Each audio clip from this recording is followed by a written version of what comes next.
মেঘবলয়ের কারণে টানা বৃষ্টিতে রাজধানীর বিভিন্ন এলাকায় তৈরি হয়েছে জলাবদ্ধতা। অনেক সড়ক ডুবে যাওয়ায় ভোগান্তিতে পড়েছেন পথচারীরা। কোথাও কোথাও নোংরা পানি মারিয়ে চলতে হচ্ছে স্থানীয় বাসিন্দাদের। এদিকে আগামী কাল পর্যন্ত ভারী বৃষ্টির পূর্বাভাস দিয়েছে আবহাওয়া অধিদপ্তর। বৃষ্টি কমে 4 মে থেকে তাপমাত্রা বাড়তে শুরু করবে বলেও জানায় সংস্থাটি। ভারী বৃষ্টিতে রাজধানী ঢাকার বিভিন্ন সড়কে জলাবদ্ধতা। শুক্রবার ভোর থেকে সকাল প্রায় 7টা পর্যন্ত ভারী বৃষ্টিতে ঢাকার নিচু সড়কগুলোতে পানি জমতে শুরু করে। গ্রিন রোড, কারওয়ান বাজার, পান্থপথ, মিরপুর 10, কাজীপাড়া, মালিবাগ রেলগেট, মৌচাক, মগবাজার সহ বিভিন্ন এলাকার অলিতে-গলিতেও জলাবদ্ধতা দেখা যায়। এতে দুর্ভোগে পড়েন সাধারণ মানুষ। আমাদের সমস্যা চলাচলতি সমস্যা, আর বাজার করার সমস্যা, এগুলো তো সমস্যাই। এই দিক থেকে ভিতরে অনেকটা রাস্তা, তারপরে ওইদিকে আরেকটু রাস্তা আছে যেটা অলওয়েজ হচ্ছে বৃষ্টি একবেলা বৃষ্টি হলে সেটা পানিতে ভরে যায় আর কি।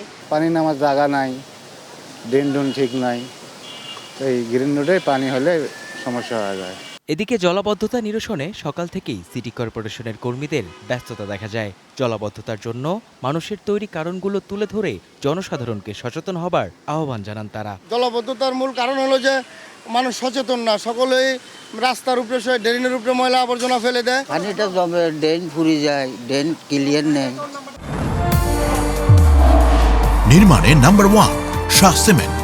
আবহাওয়া অধিদপ্তর জানিয়েছে আগামীকাল পর্যন্ত দেশের বিভিন্ন অঞ্চলে আবহাওয়া পরিস্থিতি কিছুটা বৈরী থাকবে। বিশেষ করে রাজধানী ঢাকা সহ মোট 17টি জেলায় ঝড়ো হাওয়া ও বজ্রসহ বৃষ্টির সম্ভাবনা রয়েছে।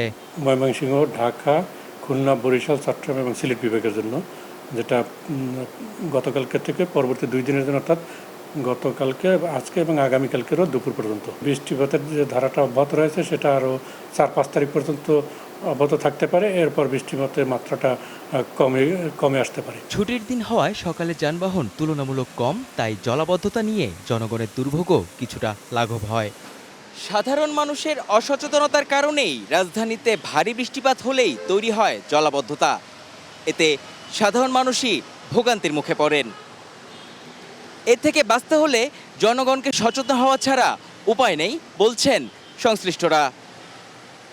মেহেদী হাসান, ওয়ান নিউজ, ঢাকা।